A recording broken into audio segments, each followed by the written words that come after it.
Hallo ihr Lieben und wie geht's euch? Ich bin Maria und heute reden wir über Dinge, die ich hier im Ausland vermisse, die es in Deutschland gibt, die es aber leider nicht in Australien gibt und auch so nicht in England gegeben hat.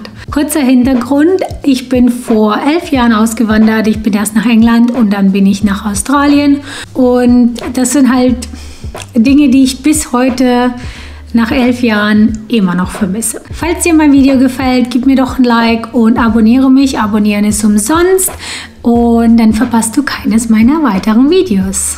Das erste natürlich, was ich vermisse, ist meine Mama. In den letzten 2 Jahren, in denen ich in Deutschland gelebt habe, habe ich direkt neben meiner Mutter gewohnt. Also nicht direkt nebenan, aber halt im selben Haus, nur in einem anderen Stockwerk. Und das war halt schon sehr praktisch, wenn du mal halt nichts zu essen hast oder irgendwas an deiner Kleidung fixen musst oder sonst irgendwas, war das halt dann schon doch praktisch. Der zweite Punkt, den ich vermisse, ist Bier. Also, Australien hat keine schlechten Biere. Ich möchte das direkt vorab sagen. Aber was ich vermisse, ist die Biermixe, also zum Beispiel Cola-Bier, Bananenweizen, Kirschweizen. Ja, man kann hier einen Radler kriegen, aber ja, es ist halt, wenn du mal sagst, oh, kann ich ein Cola-Bier haben, dann gucken die dich ganz komisch an. Selbst in den deutschen Pubs, die heißen ja Bierhaus hier und das war mal das Löwenbräu und dann war es das München Bierhaus, jetzt heißt es glaube ich nur Bierhaus. Selbst da, weil da halt keine Deutschen arbeiten, wissen die nicht, was ich meine, wenn ich sage Cola-Bier. Und was auch ganz wichtig ist, ist Schwarzbier oder halt dunkles Bier. Man kann hier dunkles Bier finden in den asiatischen Läden. Es gibt die Asahi Dark, aber es ist nicht dasselbe. Und mein absolutes Lieblingsbier, Schwarzbier, ist und bleibt Köstritzer. Bestes Bier ohne Witz. Nummer 3, und das ist ein ganz komischer Punkt, aber Beutelreis. Hier gibt es kein Beutelreis. Du kannst hier nicht Reis im Beutel kaufen, wie wir das so kennen. Schmeißt du ins Wasser. 15 Minuten später ist der fertig. Du machst den Beutel auf und hast super tollen Reis. Das gibt es hier nicht. Ich habe zwar einen Reiskocher, ich sollte mich nicht beschweren. Reiskocher machen die gleiche Arbeit, aber irgendwie, da ist irgendwas im Beutelreis, das einfach anders schmeckt. Ich würde nicht mal sagen besser, ich würde einfach sagen anders. Der nächste Punkt ist für die Damen und das sind Always Binden. Wenn ihr hierher kommt nach Australien, wisst, es gibt hier keine OBs, also Tampons. Also Tampons gibt es, aber keine OB, die Marke OB und auch keine Always Binden, also Always in Marke. Binden gibt es hier natürlich. Aber die Binden hier sind irgendwie, ich weiß nicht, man gewöhnt sich dran und man kann Alternativen finden. Always als Marke hat es endlich nach Australien geschafft, aber mehr für die Inkontinenzprodukte anstatt die Menstruationsprodukte. Nummer 5. Finanzielle Struktur. Wenn ihr ein paar von meinen Videos gesehen habt, wisst ihr, dass man hier das Gehalt bezahlt bekommt, wann auch immer die Firma entscheidet. Ich werde 2-wöchentlich bezahlt an einem Donnerstag. Mein Mann wird am letzten Tag des Monats bezahlt. Andere Firmen zahlen wöchentlich, andere Firmen zahlen am 25. Bei meiner vorhergehenden Firma wurde ich immer am 15. bezahlt. In Deutschland ist es ja so, du kriegst dein Gehalt am letzten Tag überwiegend des Monats. Am 1. kommen die Rechnungen raus, am 2. oder 3. weißt du schon ungefähr, wie viel du übrig hast für den Rest des Monats. Geht hier nicht, weil alles kommt, wann es kommt, dein Gehalt kommt, wann es kommt, deine Rechnungen kommen, wann sie kommen. Da ist wirklich null Struktur, null. Und es wäre absolut genial, wenn die das hier einführen könnten. Klingel an der Haustür. Jetzt denkt ihr euch, habt ihr keine Klingel? Doch, wir haben eine Klingel. Wir haben eine Klingel unten, aber Wohnungen haben an sich keine extra Klingel. Also wenn unten jemand steht und klingelt, den kann ich halt hochrufen. Aber wenn der hier bei mir vor der Tür steht, dann muss der klopfen. Und manchmal, wenn dein Nachbar kommt und an die Tür klopft, dann hörst du das nicht unbedingt. Wenn du halt zum Beispiel, wenn ich halt hier so im Schlafzimmer oder in meinem Büro sitze, dann höre ich das nicht unbedingt, weil Wie laut musst du denn da klopfen? Weil unsere Wohnung ist schon ziemlich groß. Ja, Klingel an der Haustür wäre nicht schlecht. Und dann möchte ich noch als Zusatz sagen, das Guckloch. Also manche Wohnungen haben Gucklöcher. Ich glaube, meine alte Wohnung hatte ein Guckloch, soweit ich mich erinnern kann. Aber hier haben wir halt keine Gucklöcher.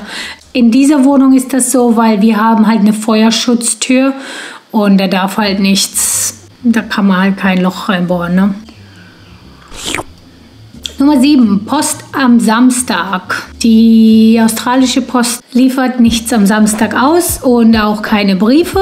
Über die letzten paar Monate mit Covid und so weiter, weil ja alles so ein bisschen hinterherhinkt, haben sie am Samstags manchmal sogar sonntags geliefert, aber das ist halt hier nicht, das ist halt nicht normal hier. Normalerweise ist Montag bis Freitag und das war's. Außer Amazon. Amazon liefert jeden Tag 365 Tage im Jahr, selbst an Feiertagen. Nummer 8, bessere Versandkosten.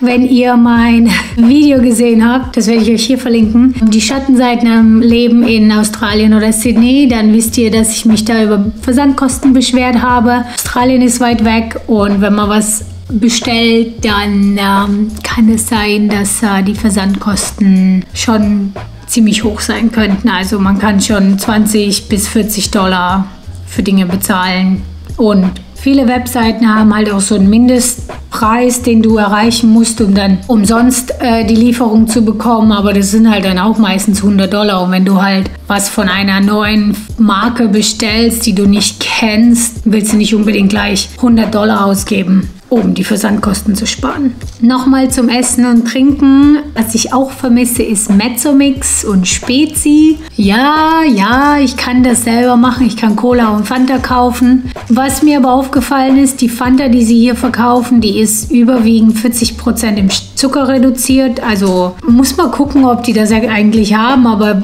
die meisten Fantas, die ich bis jetzt gekauft habe, waren alle 40% im Zucker reduziert und es schmeckt halt einfach nicht so. Mezzomix all the way. Nummer 10 sind Kippfenster.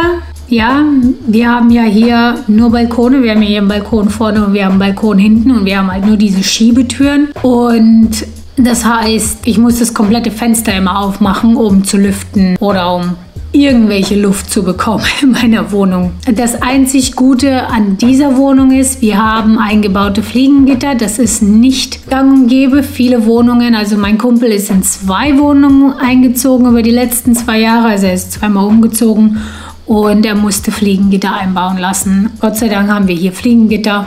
Dann kann ich den kompletten Balkon aufmachen. Das hält die Kakerlaken. Sorry. Jetzt habe ich den Faden verloren. Wenigstens halten die Fliegengitter die ganzen Kakerlaken außerhalb der Wohnung. Nummer 11 sind Milchdesserte. Und zwar Quark, Milchschnitte, Pingu und wie die alle heißen. Also das gibt es hier gar nicht. Natürlich haben die hier Pudding und die haben Joghurts und so weiter und so fort. Aber die Auswahl der Milchdesserte ist halt nicht so groß wie in Deutschland. Nummer 12 ist grenzwertig, aber Brot und Brötchen kann man deutsche Qualität hier finden. Wir haben ein paar deutsche Bäckereien, wir haben deutsche Delis und so weiter und so fort. Die sind aber halt weiter weg, da muss man halt schon ein bisschen fahren. Die haben hier ein paar Bäckereien, die machen ähnliches Brot wie die deutsche Qualität, aber es ist halt doch nicht dasselbe. Nummer 13 ist Deutschpop. Ich könnte mir das auf Spotify anhören, aber es ist wieder mal nicht dasselbe, als wenn man in Deutschland zur Arbeit fährt mit dem Auto und dann Radio hört und dann hört man ein cooles deutsches Lied im Radio. Ist nicht dasselbe und hier spielen sie ja nur das englische Zeug oder das amerikanische Zeug. Und Nummer 14 und mein letzter Punkt ist die Teeauswahl. Die kommt so ganz langsam, aber es ist genauso wie mit den Milchdesserten. Die Teeauswahl ist hier unter aller Sau. Es gibt halt schwarzen Tee, grünen Tee, Chai. Die große Auswahl an Früchtetees und Kräutertees und so weiter gibt es hier halt nicht. Die haben halt Pfefferminze, Kamille und ich glaube, das war's. Ist halt, ja, schade. Ist sehr schade, dass es halt hier nicht alles gibt. Natürlich gibt es Webseiten, kannst du deutsches Essen kaufen und die liefern dir das, aber natürlich kannst du auch nicht alles kaufen. Ich habe gelesen, dass jemand hat Beefy gekauft und deren Paket wurde zerstört, weil das halt als Fleischimport gesehen wurde. Und ja, man muss halt da wirklich aufpassen, weil du willst halt auch nicht für zig Dollar Essen bestellen und dann wird das vom Zoll zerstört, weil die das als gefährlich einstufen. Falls du bald herkommst, überlege, dass du dir ein paar gute Sachen mitbringst. Besonders wenn du eine Frau bist und Always Binden oder OB-Tampons benutzt. Just saying. Oh, einen Punkt möchte ich noch dazu sagen und das kam von meiner Freundin, mit der ich ja sehr viel darüber geredet habe, und zwar Tempos. Es gibt hier keine Tempos. Also es gibt Kleenex, es gibt Taschentücher, aber falls du deine speziellen Tempos brauchst mit Kamille-Infusion oder was weiß ich was, weil du Allergiker bist, bring Tempos. Du weißt, wer du bist. Anyway, falls du in Australien bist und das Video siehst, lass mich wissen, was du vermisst. Das sind meine 14 Dinge, das sind wahrscheinlich viel mehr. Aber ja, lass mich wissen, lass mich deine Gedanken wissen. Und danke fürs Zuschauen und ich sehe dich in meinem nächsten Video. Tschüss!